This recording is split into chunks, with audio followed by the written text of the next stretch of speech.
It looks pretty.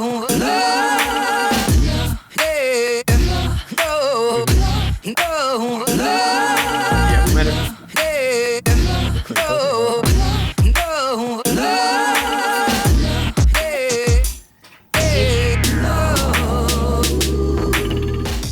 This Louisville beer scene, guys, it just keeps heating up. Today, we'd like to welcome Quaff On Brewing Company from Nashville, Indiana, into our fine state. And in honor of them, we're going to taste a flight of the 4 beers that'll be hitting Louisville soon. And as always, we'll try them, and we'll let you know what we think.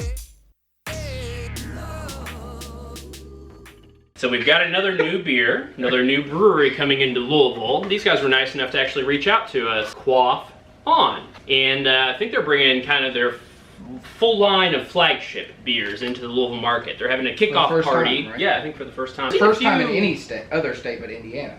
Oh, really? So this is their, like, deflowering of home state distribution. Being a regional beer, rather than just a state beer. Yeah. All right, so we've got the 6-foot blonde. Like a beautiful woman, this beer captures the eye first. In the mouth, the quaffer In the mouth. discovers. Why did they have to say it like that? Hey, in the man, mouth? if you're gonna go with like sexual, it's so great undertone.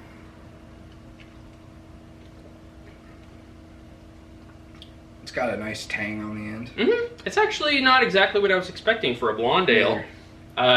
Despite how like light it looked when it poured, it does have some body to it. Yeah, this is really drinkable. Got some maltiness. I would say looking at it like up close, it doesn't have much of a head. You might not think it's that well carbonated, but it's actually very, very fizzy. Yeah. So yeah, it's a blonde ale. Yeah, it tastes like a blonde ale. Drinking beer. It's what you buy on your way home from work if you just need a 6-pack of blonde ale. Everyday beer. Yeah. I could drink this when it was hot outside. Me too. Oh, for sure. I could drink a good bit of this. So the next beer we'll try is their Hair Trigger. So this is the Hair Trigger IPA. Oh, this is the IPA? Okay. Yeah, it actually does have an interesting, nice aroma to it. I like the color. It's not dank. To me, it's a little strawberry and floral. Yeah. I might guess Amarillo. But having not even tried it, I was guessing they were going to use like Centennial or Cascade. The backbone of the American IPA. Yeah. That is nice. Yeah, that is very solid. It actually is nice to have something a little more traditional. Yeah. It's got that... This is, I would say, this is hard to do with IPAs, like extremely hard. This is a almost perfectly balanced IPA. Yeah, it does. It has the malt backbone. Yep. But then you get that very subtle... Traditional balance. Yeah, right. There's even a little crystal malt in there, which, like, but it's not enough to overwhelm... Yeah, because crystal malt is so terrible to me. Yeah, me too. I just... Tastes like garbage can. Yeah, maybe they just used a little 10 or 20 crystal. Yeah, like a small amount of light crystal. And honestly, you know, Bell's Too Hard has a little crystal malt in it. I think Zombie Dust has some Crystal 60, so it can be used well, even though my palate's so opposed to it. And I think they did strike a good balance. Yeah. I don't even know. I would quaff the fuck on. I would quaff highly on this. So now we're going to take a turn from the light to the dark side. This is their Busted Knuckle Ale. What did the 5 fingers say to John's face? Slap! R.I.P. Wait, was that a Charlie Murphy? Yeah. R.I.P. Charlie Murphy. One love, bet. One love. Bet. Oh, this one is... It's a chocolatey porter. Roasty as shit, too. It's, usually I do get more coffee from a porter, but I get more... it's a blend of coffee and chocolate from this. So this one's 7.2%. Yeah, this is a strong porter, too. That's actually a good point. I'm just laughing at this.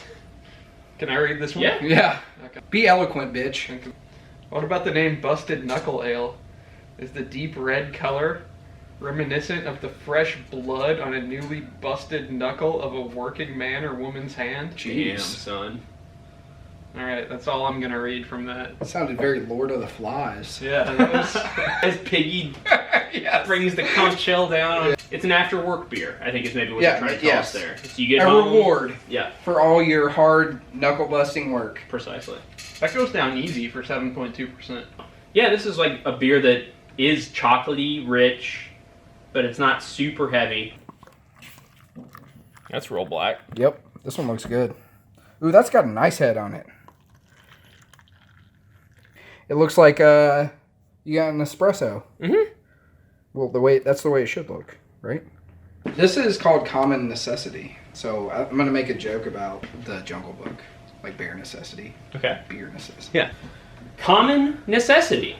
It's just a bare necessity. Forget about your worries and your strife. Bum, bum, bum, bum. Bare necessities. That's why a bear can rest at ease with just the bare necessities of life. Bum, dum. I love the Jungle Book. What the fuck? Just let's try this beer. How did this happen? So this is common necessity. It's a hazelnut coffee milk stout. Oh yeah, this is the one that's 5%. 5% ABV. The busted nut. I like after we've had a few beers, it gets better. Yeah, like at least in our minds. Yeah. Coffee, straight. Yeah. It smells like straight up coffee. All right, I'm trying it. Okay, I taste the hazelnut. Hazelnut is light. Yep. So good on that. Yep. I wouldn't say it had hazelnut in it if no one told me. I almost just thought it was like coffee can be a little bit nutty sometimes. So I thought it was kind of a nutty coffee flavor. I could totally like chocolate nuts or whatever that coffee. Yeah, and they use the hazelnut to add to the whole the coffee as a whole rather than be a standout ingredient. Really good. Tastes a little bit more like a porter than a stout to me, especially given that the porter was a little more stouty than like you would typically think. I am not a slave to style. I hate beer styles, in fact. So for what they were, those are great solid beers. Yeah. I don't know what they'll have on tap, but of these four, what would we each recommend if you were going to get one on tap? If I was going to get one of them, I'd you get were the gonna get IPA. I would get the IPA. That's my personal taste style, though. Yeah, me too. To say, Yeah, I'd get the IPA, or if you're trying to get fucked up, get this one. Just forget about your knuckle busting job. Your knuckle busting fucking nut busting job. It's over. It's done. We got enough. Thanks for sticking around, you guys. If you see Quaff On beers popping up around town, I highly recommend giving them a shot. Grab them, try them, let us know what you think. And to the folks at Quaff On, and to all of you, until next time, brew something awesome. Cheers.